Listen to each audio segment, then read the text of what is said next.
Salut les camarades de PSA Valenciennes, mais plus généralement à toi qui nous regarde. Écoutez, je suis content de vous retrouver pour une nouvelle vidéo. Vidéo qui fait suite un peu au format qu'on a développé pendant la crise Covid. Donc avec les camarades du syndicat, compte tenu du succès des anciens formats, on a décidé de prolonger un peu l'aventure, comme on dit, et de vous proposer une information vidéo en complément du tract distribué à la porte. Bon, vous voyez, il y a ce tract qu'on vous a distribué. Résister pour ne pas subir. Et vous avez vu qu'il y a une adresse, il y a un QR code à la fin. D'ailleurs, c'est peut-être la raison pour laquelle tu regardes cette vidéo. Donc l'idée, c'est, en support de l'information papier, c'est un petit peu, pour ceux qui veulent aller plus loin, de faire une vidéo et un petit peu de vous informer, détailler, décortiquer l'actualité, pour vraiment chacun comprenne les enjeux et aussi, évidemment, développer la revendication. Donc dans ce format, on s'interdit rien. Chacun peut intervenir, hein. Si toi tu veux venir t'exprimer, tu peux tout à fait, sous couvert d'anonymat ou quoi que ce soit. Faire un petit peu ton coup de gueule, on s'interdit rien. On peut également faire venir des intervenants d'autres sites, hein, qui pourraient expliquer l'actualité dans leur usine ou l'actualité sociale d'entreprise qui sera autour. Voilà. Donc l'idée, c'est vraiment de rien s'interdire et de s'informer le mieux possible. Donc vous voyez, actuellement, ce sont des conditions un peu spartiates, puisque je fais cette vidéo dans le local syndical, avec des moyens techniques très limités. Vous voyez, un téléphone. Moi-même, je ne suis pas présentateur télé. Évidemment, vous me connaissez, je suis délégué ici à l'usine de Valenciennes. Ça fait 20 ans que j'y travaille. Mais je suis également délégué syndical central adjoint, avec Jean-Pierre Messier, que vous voyez évidemment sur les plateaux télé, où vous avez déjà vu, ici à l'entreprise. Donc, vous voyez, je ne manque pas d'activité, mais l'idée, ça va quand même être, à travers ce support, de développer, comme je vous disais, l'information. Donc le tract, vous avez vu le tract, le titre, Résister pour ne pas subir. Écoutez, ça va vraiment être notre adage, parce que vous avez vu que la direction, depuis cette crise Covid, n'hésite pas à en profiter pour nous empiler un petit peu empiler les choses pour nous poser des problèmes tous les jours dans notre vie au travail. Mais de temps en temps, il y a des réactions, et c'est ce qui vraiment nous donne le moral. J'ai envie de parler de la réaction des travailleurs de l'assemblage MB6. Donc je relis mes notes en même temps. Donc le jeudi 25, la direction a convoqué un CXT extra pour annoncer tout simplement que le samedi qui suivait serait un travail non affiché obligatoire. Donc ça c'est habituel, avec l'accord signé par les autres syndicats, la direction maintenant n'hésite plus à nous mettre quand elle le veut des journées imposées. Et ben cette fois, ça n'a pas marché parce que les travailleurs de MB6, ils ont résisté. 100% de grévistes, la ligne à l'arrêt. Je peux vous dire que la direction a vite compris les enjeux, puisque à peine une heure après le commencement du débrayage, elle a immédiatement cédé sur tous les points, hein. Donc évidemment, le samedi a été mis au volontariat. L'heure de débrayage a été payée. Et puis, les volontaires ont même bénéficié d'une prime de séance tardive, ce qui est quand même un bon acquis dans la période. Et puis surtout, le bricolage qu'elle avait essayé d'inventer, c'était de dire, bon, les salariés, ils vont faire du nettoyage, ensuite ils vont être prêtés en BE. À cela, si ça va pas trop, bah, on pourrait faire une heure supplémentaire imposée en fin de poste. Enfin, tout ça, ça a été balayé. Et tout ça nous démontre que quand les salariés sont mobilisés, ben, accord signé ou pas, la direction le recule parce qu'il n'y a que ça qu'ils comprennent. Vous savez, aujourd'hui, il faut comprendre que seul le rapport de force pèse dans les entreprises. Quand certains syndicats vous baratinent en disant on va discuter, on va négocier la direction, non. La négociation n'existe pas. La négociation, elle commence quand les travailleurs ont cessé le travail et que le patron comprend qu'il n'y a pas d'autre moyen que d'arrêter la grève, que de céder, de discuter. Les autres choses, c'est du baratin, ça ne marche pas. Donc encore bravo aux travailleurs de l'assemblage MB6 qui ont montré l'exemple à suivre. Et puis surtout, ça a permis aussi à d'autres secteurs d'usinage qui étaient également en H+, eh bien, d'obtenir le fait d'être en volontariat, puisque évidemment la direction a très vite eu peur d'un risque de contagion, et tous les salariés de l'usinage qui ont un peu montré les dents et menacé de faire grève ont obtenu le volontariat. Même ceux qui sont anti-grève, même ceux qui sont anti-CGT, ben voilà, ils l'ont eu quand même, le droit au volontariat. Donc ce qui démontre que voilà. Et puis évidemment, à tout ça, l'actualité sociale continue, parce que c'est pas parce qu'une réaction que la direction va rester les deux pieds dans le même sabot. Ce qui va nous intéresser, c'est la fin, ce qu'on appelle du pack acier BE. J'en avais parlé d'une précédente vidéo. Donc c'est l'usinage BE qui va bientôt s'arrêter. Donc la direction a mis un calendrier très précis. Donc ça va de septembre jusqu'à novembre. Donc évidemment, ce qui nous préoccupe, c'est quel poste on va avoir quand nos machines vont s'arrêter, quand le secteur va être vidé.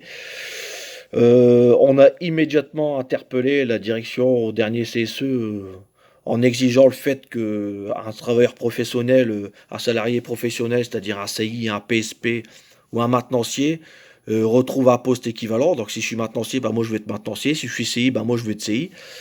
Et voilà, et il est hors de question qu'on se retrouve sur un poste à l'assemblage, parce que c'est évidemment nos craintes. Malgré que la direction nous vend RG comme l'avenir et qu'il y aurait du boulot pour tout le monde, enfin on sait bien que c'est pas vrai. On l'a vu dans le bilan social qu'on a refusé, que la direction nous a présenté. On a perdu 500 postes en 5 ans. 500 postes. Donc c'est pour vous dire que la direction ne reste pas les deux pieds dans le même sabot et continue ses gains de productivité. Donc ça nous fait craindre le fait que elle ne perde pas une occasion pour essayer de nous imposer d'aller à l'assemblage. Donc on l'a interpellé, moi j'ai interpellé le RH, j'ai dit mais enfin qu'est-ce que vous comptez faire, parce qu'on n'acceptera pas d'aller sur des postes d'APF. Un poste d'APF, c'est-à-dire un poste d'assembleur, c'est pas que c'est un poste de moins que rien, hein. C'est pas ça la question. C'est que quand on est CI, quand on est maintenancier, eh bien, pour obtenir ce poste professionnel, comme on dit, on a été plus longtemps à l'école, on a acquis une expérience, on a acquis un métier.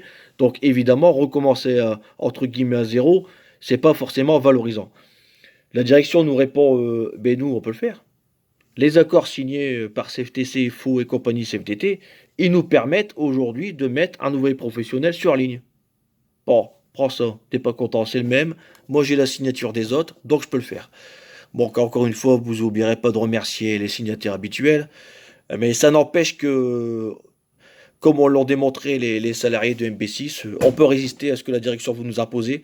Donc nous, la CGT, on appelle les travailleurs qui sont concernés à commencer à s'organiser, parce que s'ils veulent nous imposer ce qu'on veut pas, ben, il faudra résister, et la direction peut compter sur nous pour résister.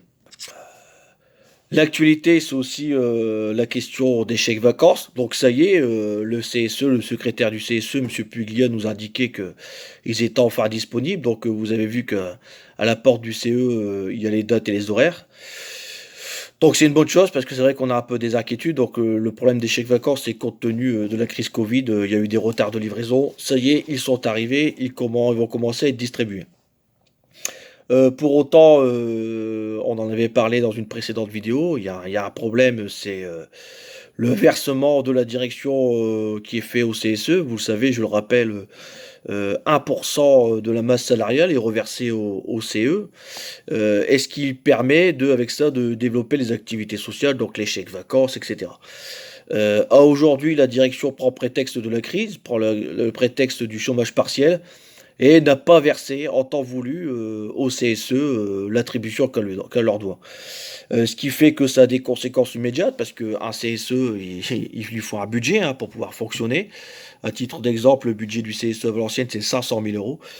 Donc le fait que la direction n'a pas versé ses attributions, eh bien nous avons d'ores et déjà perdu l'attribution du cadeau de fête des mères. Le cadeau de fête des mères qui ne sera pas distribué faute de moyens. Mais ça risque de ne pas être la seule attribution qui sera sucrée, puisque l'attribution, ce qu'on appelle des rentrées scolaires, des fournitures ou du cadeau fait de fourniture, risque de ne pas être distribué non plus, car la direction refuse encore de verser. Vous le voyez, c'est totalement scandaleux, c'est écœurant, on l'a déjà dit. PSA, un groupe milliardaire, plus de 10 milliards de trésorerie au 1er janvier, ils nous expliquent qu'ils ne peuvent pas verser les attributions au CSE, c'est la crise. Donc ils doivent au CSE 60 000 euros. À titre d'exemple, hein, c'est vraiment une paille, hein, 60 000 euros pour un groupe comme Peugeot.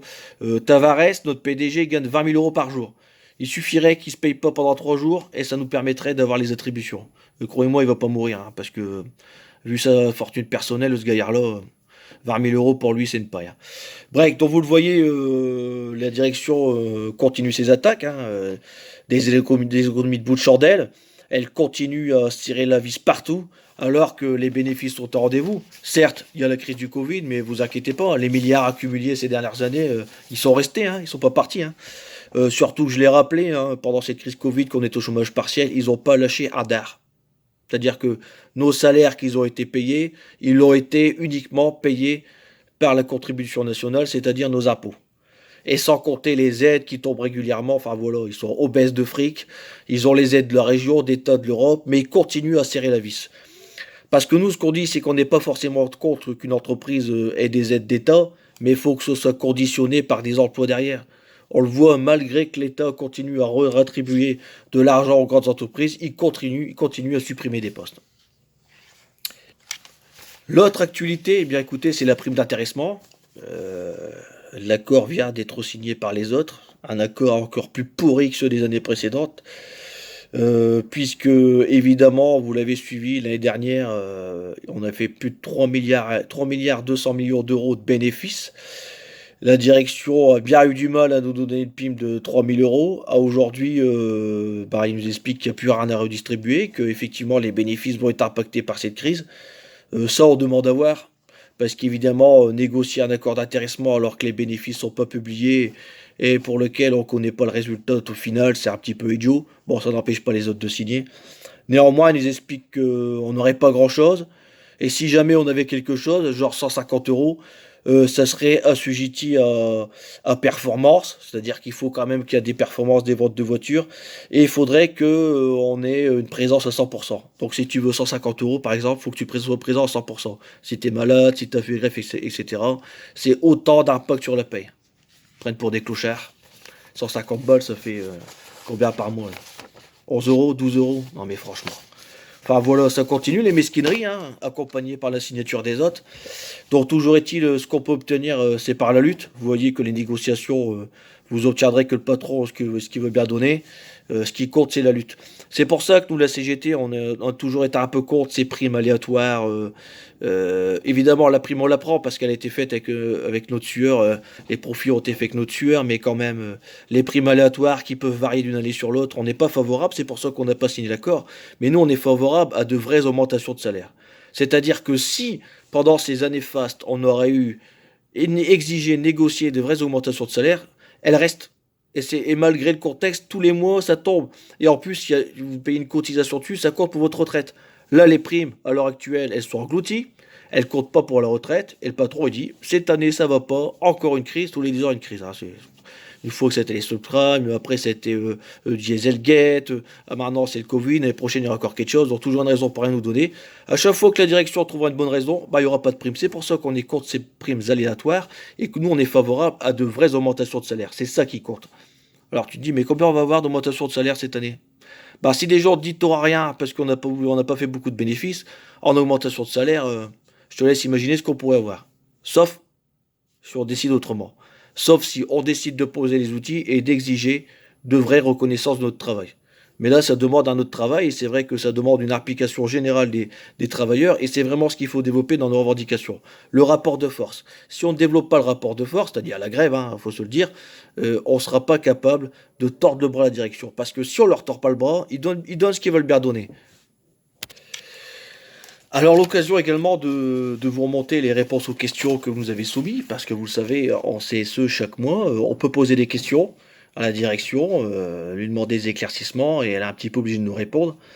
Donc la question, une des questions que je vous mets un petit peu à l'ordre du jour, hein, parce que il y en a un sacré paquet, hein. La CGT elle pose un sacré paquet de questions, donc je vous sors les plus intéressantes, les plus croustillantes. Alors, la CGT a demandé d'assurer l'approvisionnement en brut dans certaines lignes d'usinage et trouve inadmissible de faire venir les salariés en H+, alors que dans la semaine, les lignes n'ont pas de brut. Donc vous l'avez vu, dans les ateliers, ça arrive souvent, la semaine, pas de brut, et le samedi affiché, il tombe. Voilà. Donc non seulement la direction n'est pas foutue de nous faire venir des bruts pour les usiner, mais en plus derrière, elle en profite pour mettre un H+. Vous savez ce qu'ils nous répondent? Précisez la question.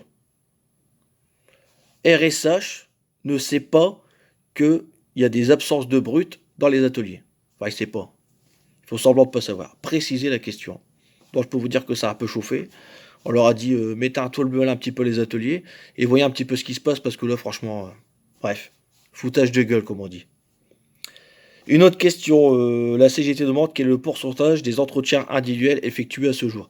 Bah oui, parce qu'avec la crise Covid, on n'a pas tous eu notre entretien, donc on se demande un peu si on n'a pas été oublié par le chef ou. Donc la réponse, c'est que pour l'instant, 58% ont été effectués à fin juillet. Ont été effectués à fin juillet. Donc quasiment un sur deux qui n'ont pas encore été vus par leur chef. Donc pas de panique, ça va se faire. Et n'oubliez pas, hein, on va répéter un peu les choses, on en profite, on est entre nous. Concernant l'entretien individuel, si vous n'êtes pas d'accord que le chef vous donne pas de coef ou pas d'augmentation, parce qu'il vous sort un prétexte bidon, t'as pas fait de déclic ou gna gna gna, faut pas le signer. Ah oui, parce qu'il suffit pas de signer l'entretien individuel à la fin et de dire je suis pas d'accord. Parce que tu signes, ça veut dire que tu es d'accord. Donc, ce qu'il faut faire, t'es pas d'accord, tu signes pas, tu demandes un recours à ton RG. Ton RG va te recevoir, il donnera des explications ou pas, il validera ton coef ou pas. Si jamais ça va pas, que t'es pas d'accord avec lui, tu peux faire un recours à RSH. Donc tu seras vu par un suivi de carrière qui lui sera un petit peu plus neutre entre guillemets et essaiera de voir un petit peu s'il peut te valider les cases pour avoir un coef. Donc surtout à la base, si t'es pas d'accord, tu signes pas, vois un délégué CGT et on t'expliquera un petit peu les démarches à suivre. Même si ton chef il te dit ouais mais signe et puis ça n'engage rien et puis après on verra. Non mais tu signes t'es mort. Ça veut dire que t'es d'accord. Donc te fais pas avoir. Ensuite, la CGT demande quand les intérimaires pourront venir chercher leurs affaires personnelles dans leur vestiaire. Bah oui, parce qu'il y a beaucoup d'intérimaires. Non seulement ils ont été foutus à le court, les chauds, mais en plus, ils ont bien du mal à venir chercher leurs affaires. Donc depuis un moment, ils viennent. Ils sont accompagnés par le gardiennage et peuvent aller à leur vestiaire chercher leurs affaires. On a su que quelques-uns d'entre vous, intérimaires, ont été laissés à la porte faute de salariés au gardiennage. Vous nous appelez. On va vous trouver quelqu'un, on va venir avec vous parce qu'il faut pas se foutre de la gueule du monde, hein. À un moment donné, on s'est trouvé des gens pour fliquer les grévistes, on s'est trouvé des gens pour surveiller si t'as pas de masque ou de lunettes, il y a personne pour t'aider à récupérer tes affaires. Non, non, non. Tu nous appelles, on va venir t'aider. Alors, ensuite, bah, c'est aussi beaucoup des questions liées au Covid, hein, puisque vous avez vu que la direction réimpose le port de lunettes de sécurité. Après les avoir supprimées suite aux chaleurs, elle nous demande de les remettre. Donc apparemment, je sais pas, le virus il doit s'arrêter quand il fait chaud et revenir quand il fait plus frais, je sais pas. Non mais bon, vous voyez, c'est un petit peu là du cas, ça, l'histoire du Covid, hein. Depuis le départ, la direction, ce qu'elle cherche, c'est d'abord à se protéger du fait qu'on pourrait les attaquer pour nos respects des limites de sécurité. Voilà, c'est juste ça, parce qu'en fin de compte, notre sécurité, elle la met en danger tous les jours, et quand c'est pour faire du bénéfice, elle s'en fout. Donc vous voyez, c'est un petit peu du grand n'importe quoi. Vous êtes nombreux aussi à nous demander bah, quand est-ce qu'on va pouvoir enlever tous les EPI liés au Covid, hein, le masque, les lunettes, etc. Bon, pour l'instant, c'est pas d'actualité. Vous l'avez vu, le virus court encore, donc au moins jusqu'à la rentrée, il faut pas espérer une amélioration à ce niveau-là. C'est pareil, on a exigé que le bureau qui permet de s'alimenter en aliments de sécurité, hein, qui soit ouvert, parce qu'on a vu que régulièrement il était fermé, il n'y avait pas d'affiche à la porte permettant de joindre la personne qui est au magasin. Bon là, ça y est, la direction a mis un numéro d'astreinte avec un calendrier qui permet de voir quand la personne est là ou pas. Bon, c'est pas génial, mais c'est mieux que rien. Donc voilà. Donc là, c'est le protocole, je vous ai répondu. Alors ensuite, la CGT demande pourquoi certains RURG se permettent de demander une copie du certificat médical à ceux qui sont encore en activité partielle et sont considérés comme personnes à risque. Cherche-t-il à apporter leur aide pour soigner les salariés? Une formation médecin est-elle possible pour ces apprentis docteurs? Où est donc passé le secret médical? Bon, vous voyez, c'est une question un peu humoristique, entre guillemets, pour essayer de faire agir la direction, parce que vous avez été nombreux à nous interpeller quand vous étiez, ou que vous soyez encore chez vous en ce qu'on appelle en éloignement, c'est-à-dire que vous avez des problèmes de santé qui ne vous permettent pas de prendre le risque de repartir à l'entreprise, ou que un de vos proches est en isolement, donc il risquerait, s'il est contaminé, d'avoir un grave danger pour sa vie. Parce que vous l'avez vu, vous êtes nombreux à nous signaler que votre chef, que votre RG vous appelle, qui vous demande de reprendre. Oui, mais il faut me faire venir un certificat médical. Et puis bientôt, l'autre, il était plus médecin que votre médecin. Donc on a alerté la direction, qu'on n'était pas dupe de ce qu'il faisait, qu'à un moment donné, il fallait arrêter les conneries, qu'ils n'étaient pas médecins et qu'ils devaient respecter la loi. Voilà, on n'est pas des chiens. On a un certificat médical, on a le droit de rester chez nous, c'est notre santé. Notre santé, elle va plus que leur profit. Si ça va pas, ils rappellent les intérimaires, parce que les tuyaux sont chez eux jusqu'au mois de juillet, ils peuvent pas avoir d'autres missions, et s'ils démissionnent, ils perdent leurs IFM. Donc faut arrêter de se foutre de la gueule du monde maintenant. Hein. Donc croyez-moi, on leur a dit, ça leur a pas fait plaisir, mais c'est pas grave. On n'est pas là pour les cajoler la CGT. Hein. Je pense que vous avez remarqué. Bon, quand c'est comme ça, les autres, ils disent par amour. Hein, faut pas qu'ils soient trop durs non plus. Alors, la CGT demande si Monsieur Baron, directeur du site, trouve normal qu'on envoie des PSP électriciens emballer des pièces au CKD. Vous l'avez dit, mais qu'est-ce que c'est que cette histoire? Eh ben, on a deux camarades, opinion, donc un électricien et un PSP. Bah, comme ils sont un peu trop rouges à l'idée du chef, ils ont été envoyés au CKD pour emballer des pièces. Eh ouais, un électricien et un PSP. Donc ça veut dire qu'on envoie des gens qui sont qualifiés pour emballer des pièces. Ce qui est encore plus terrible, c'est que le jour où ils ont envoyé l'électricien emballer des pièces au CKD, pas d'électrique. Secteur en panne. Secteur en panne.